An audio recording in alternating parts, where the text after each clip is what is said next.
화요일 용봉탕 시간입니다. 오늘은 용재탕으로 해야 될 것 같은데요.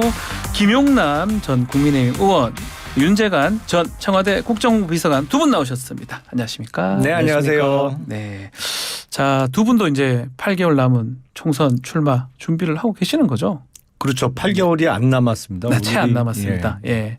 준비하고 있죠. 또 소원이십니까? 예, 저는 뭐 계속 소원이죠. 뭐. 그래서 계속 여러 번 떨어지기도 하고 했습니다만 뭐 그냥 또 된 적도 있고 직진입니다. 그렇죠. 예, 직진 예. 똑같은 지역의 수원병에서 지금 한다. 우리 윤재관 비서관님도 이번에 총선 도전 의사가 있는 것 네, 같더라고요. 과천 우왕에서 준비하고 있습니다. 아, 네. 지금 뭐 사실 준비하면서 어려운 점도 많을 것 같아요. 많습니다. 현역 의원이 있는 지역이니까 모든 이제 저는 도전자니까요. 도전자의 그 불리함을 예. 얼마나 큰지 예. 이제 매일매일 느끼고 있습니다. 매일매일 일단 현수막을 못 걸잖아요. 네, 현수막은 뭐 걸면 하루 만에 뭐 바로 철거되는데 현역 국회의원이나 지역위원장 같은 경우에는 지역위원장 예, 계속 걸려 있거든요. 그렇죠. 그게 또 큽니다. 제일 큰 문제는 이제 그 당원들에게 저를 알릴 기회를 가져야 되는데 그렇죠. 당원이 누구신지를 전혀 모르니까요. 예, 하늘에 대고 선거운동하고 당원 있습니다. 명부를 안 갖고 있으니까 전혀 알 수 없으니까. 안 주죠. 예. 위원장들이. 그래서 쉽지 않다 이런 네. 말씀을 하는데 두 분 다 이제 수도권입니다. 과천의왕 또 수원 수도권. 이 수도권 최근 여야에서 계속 수도권 다 힘들다. 우리가 힘들다. 이렇게 얘기하는데 두 분 보시기에도 다 위기 맞습니까? 일단 지난 2020년 총선에서 수도권이 국회의원 선거구가 120개가 넘습니다. 예. 그중에 17군데에서 국민의힘 쪽이 당선됐잖아요. 네. 그러니까 일방적으로 깨진 거죠. 근데 지금 수도권 위기론이 국민의힘에서 나오는 게 객관적으로 정확한 얘기인 거죠. 아. 그러니까 진단이 정확해야 좋은 처방이 나오는 거 아니겠습니까? 예. 근데 내년 총선을 앞두고 일단 경기가 요새 좋나요? 안 좋잖아요. 별로죠. 예. 윤석열 대통령의 지지도가 높나요? 네. 별로 안 높다고 볼 수가 없죠. 예. 40%를 못 넘으니까. 그리고 세 번째, 그러면 국민의힘 쪽에 수도권에 출마하겠다는 좋은 후보들이 많나요? 이게 다 아니오거든요. 예. 근데 이게 위기가 아니라는 진단은 도대체 어디서 나오는지를 모르겠어요. 제가 보기엔 예. 영남에서 다선 의원이 되신 분들은 죄송스러운 말씀입니다만 잔잔한 호수에서 오리배 오래 탄 거예요. 어떤 의미입니까? 그러니까 풍랑이 없는 호수에서 오리배 오래 타놓고 막 거친 파도와 풍랑이 이는 대양을 내가 잘한다라고 주장하는 거하고 똑같은 거예요. 오리배 선장 오래 했다고 바다 나갈 수 있는 게 아니거든요. 천지 차이다 이 말입니까? 아니야. 우길 걸 우겨야죠. 자, 국민의힘은 진짜 위기다. 김용남 의원이 짚어주셨는데 민주당 어떻습니까? 수도권? 저도 똑같은 생각인데요. 네, 민주당이라고 그 부분에서 다르게 생각하지 않은 것 같습니다. 그러니까 반대급부로 뭔가 잘해볼 것이다. 그런 한계가 있는 것이 아니겠습니까? 경제가 어렵고 대통령 지지율이 낮고 그럼에도 불구하고 민주당 지지율이 높아지느냐 또 그것은 또 아니고 국민들은 오롯이 본인들이 뭘 잘할 수 있느냐를 가지고 선택을 하시기 때문에 그거에 대한 어려움이 계속 좀 있는 것이죠. 그러나 한마디로 표현하면 저는 폭풍이 몰아치기 전에 직전의 고요함 이 상황이 아닌가. 민주당도 그렇다. 네, 예, 그렇게 느껴지고요. 근데 다만 제가 최근에 제가 직접 경험한 이 사례를 좀 말씀드리면 1인 시위를 이제 과천에서 한번 한 적이 있었습니다. 과천에 직접 이동관 하셨다고요? 후보자에 관련된 내용 그리고 잼버리 관련된 내용을 가지고 1인 시위를 했었는데 과천은 의왕에 비해서 훨씬 더 그 민주당세가 좀 약하다 이렇게 평가받는 지역이고요. 역대 선거 결과도 그렇습니다. 그런데 1인 시위하고 있는데 제 뒤로 시원한 물, 커피들이 계속 쌓여요. 그 어떤 의미입니까? 그러니까 응원한다는 겁니까? 말은 그러니까 본인의 의사를 분명하게 표출을 하고 싶은데 표출을 못하는 그 답답한 마음을 누군가가 대신해서 지금 표출해주고 있으니 가면서 물이라도 한 잔 주고 가는 게 내가 마음이 편하고 좋겠다 싶어서 물 커피들이 이렇게 한가득 쌓였던 경험이 있습니다. 네.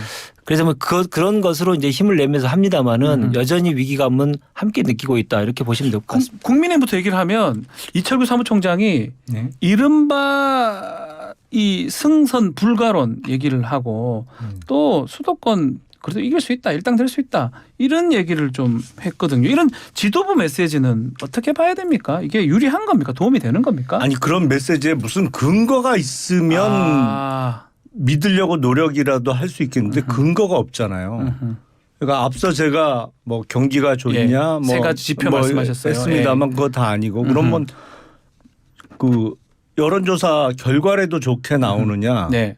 그것도 아니거든요. 여론조사 결과는 뭐 기관마다 편차가 워낙 커서 좀 헷갈리는 면이 있습니다만 사실은 진단을 정확하게 해야 네. 아우 이래서는 안 되겠다 그래서 뭐 예를 들어서 인재 영입에 좀 더 적극적으로 나선다든지 아니면 소위 지금 원외 당협위원장들 갖고 내년 총선을 치를 수 있느냐 뭐 이런 거를 정확하게 진단해야 처방을 내놓을 수 있는 것이거든요. 네. 그런데 무조건 근거 없이 위기 아니다. 그리고 위기론을 얘기하면 승선 못한다. 제가 보기엔요.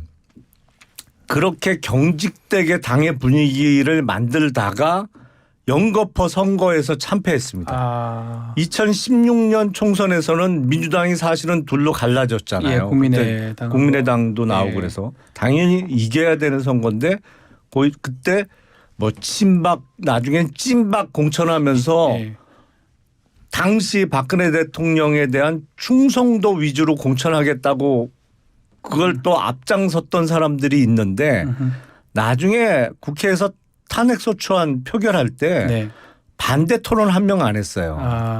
그래서 지금 뭐 하는 얘기하고 만약에 내년 이맘때하고 같은 얘기를 할 사람이 몇 명이나 있겠나라는 생각이 듭니다. 예. 비서관님, 뭐 국민의힘 얘기 좀 더 하면 윤상현 의원 그리고 이준석 전 대표 같은 경우는 김기현 지도부가 수도권 선거 치러본 경험이 없기 때문에 힘들지 네. 않냐. 네. 민주당 입장에서는 어때? 뭐 민주당은 또 이재명 사법 리스크 같은 게 있으니까 네. 어느 게 더 위기라고 보십니까?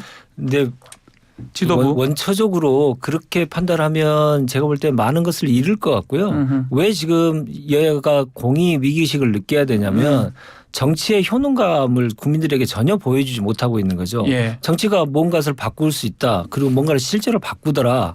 그러한 것들을 보여주지 못한 게 지금 1년 이상 계속됐고 네. 무한 대치가 계속되고 있지 않습니까? 정치의 영역이 없는 사라진 시대에 지금 살고 있기 때문에 국민들이 무슨 희망을 갖고 기대를 갖고 정치권에 기대를 갖고 또 투표를 하겠습니까?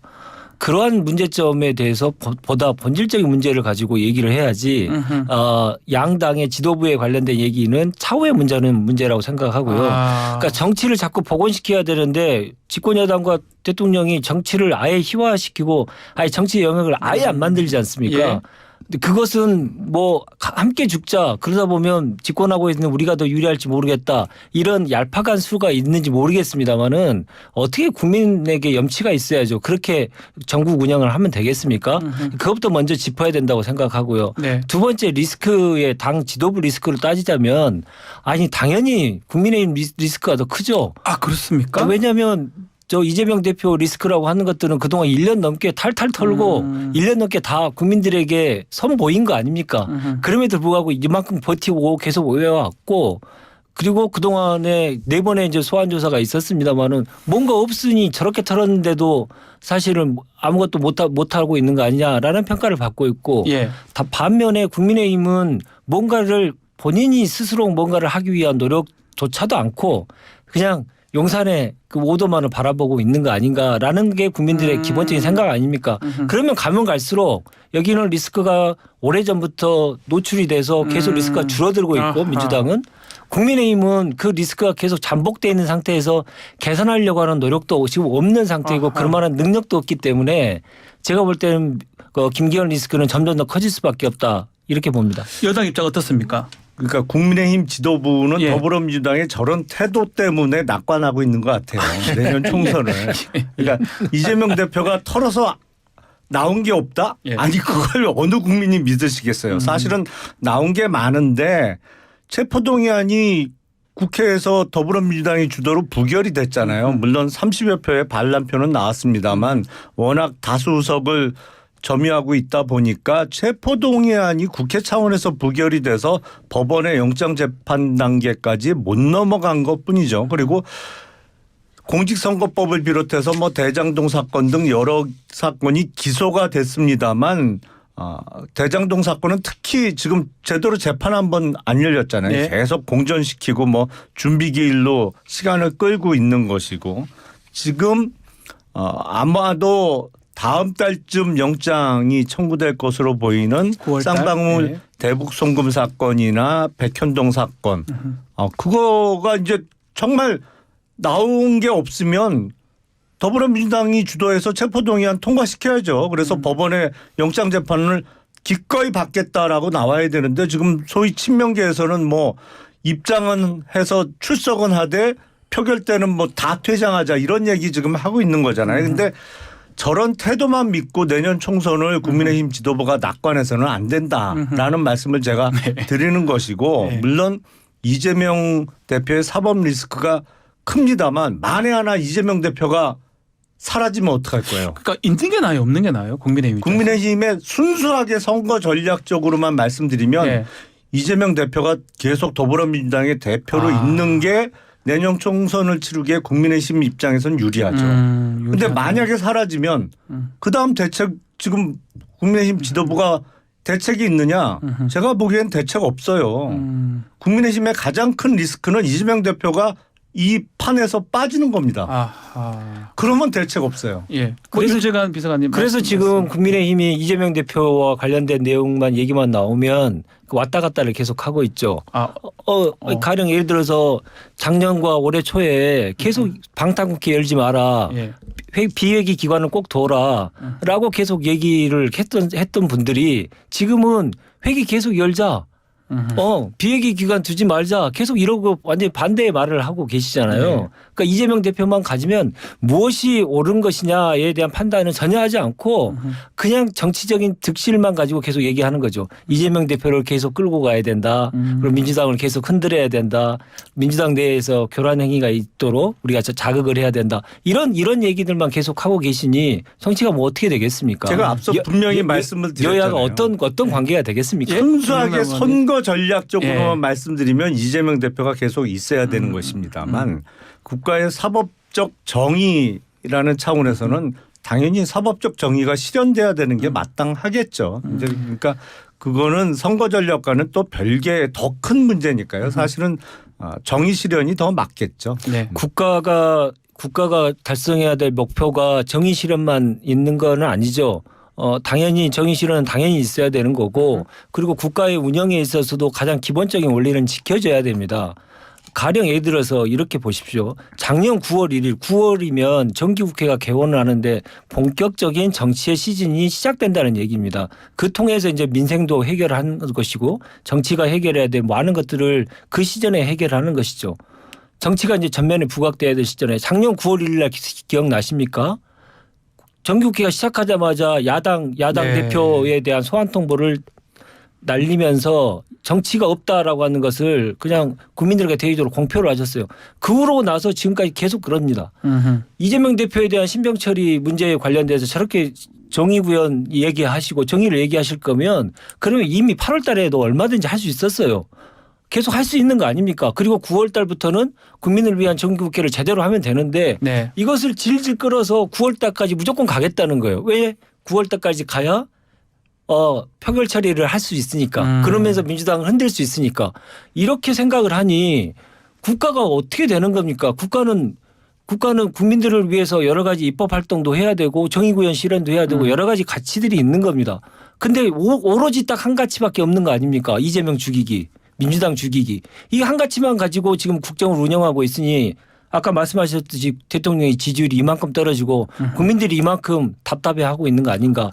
그렇게 저는 지적하고 싶습니다. 적반하장인데요. 짧게 예, 좋습니다. 그러니까 이재명 대표의 소환이 작년 가을부터 이루어지게 된 것은 사실은 문재인 정부 때 수사가 제대로 이루어지지 않았기 때문에 작년 5월 9일 윤석열 대통령 취임 이후에 수사가 다시 시작되면서 가을 소환이 된 것이고 네. 지금도 영장 청구 왜 8월에 안 하느냐.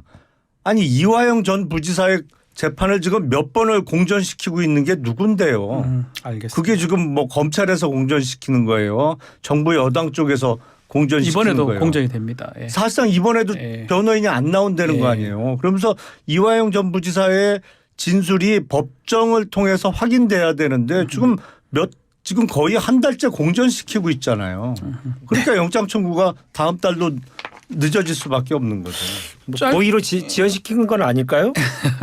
고의로 지연시키는 것으로 보여요. 제가 보기엔. 예. 뭐 이화영 전 부지사의 부인이 부인이 한번 법정에서 부부싸움하고 그다음엔 아니요. 그러니까 검찰에서요. 변호인이라는 사람이 또 한번 뭐 막말로 뭔 판을 치고 뭐 그러고 있잖아요 지금. 자, 수도권 위기론 관련해서 하나만요. 김태우 사면받은 김태우 전 구청장 보궐선거 출마를 하겠다라고 얘기를 하고 있습니다. 이게 여당 입장에서 어떻게 해석을 해야 됩니까? 일단 강서구청장 보궐선거에 국민의힘 후보는 공천을 해야 됩니다.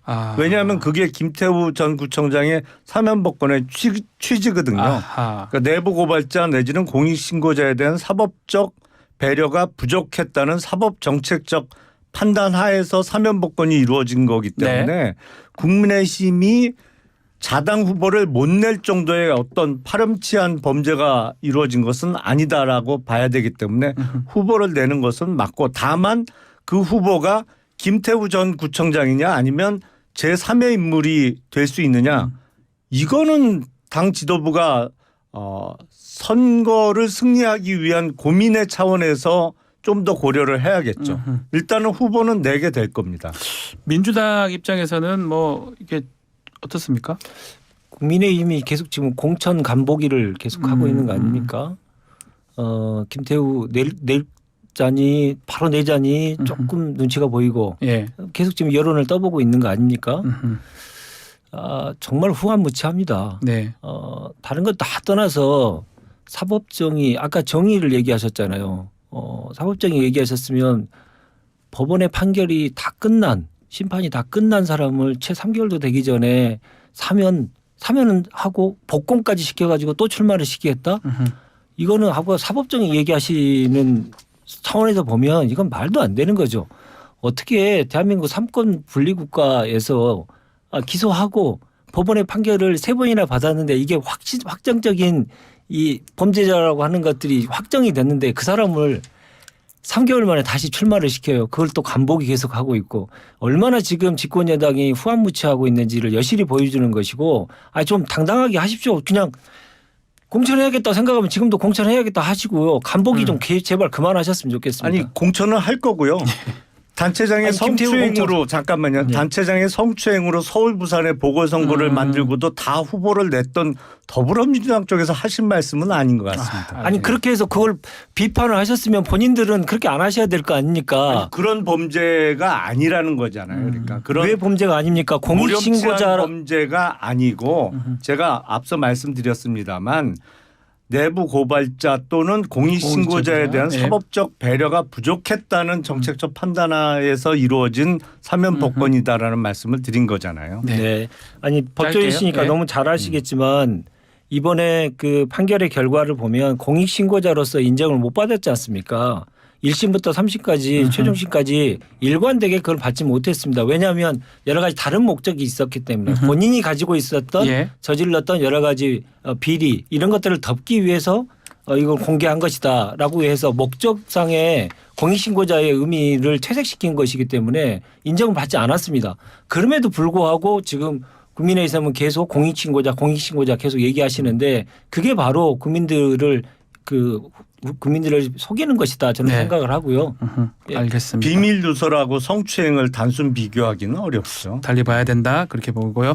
자 마지막 주제로 이동관 방송통신위원장 후보자 청문 보고서 지금 불채택됐습니다.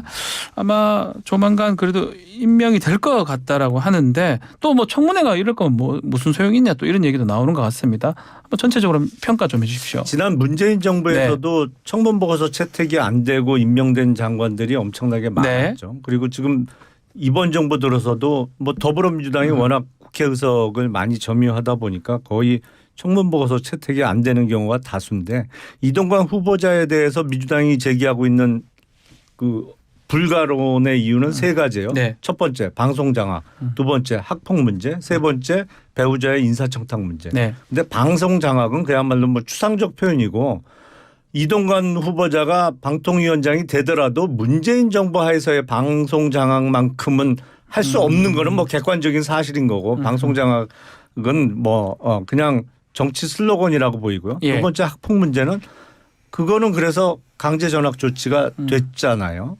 그건 뭐 논란의 여지는 여전히 있습니다만 그게 과연 불가한 이유냐 뭐 그건 뭐 시각에 따라 다를 수 있는 것이고요.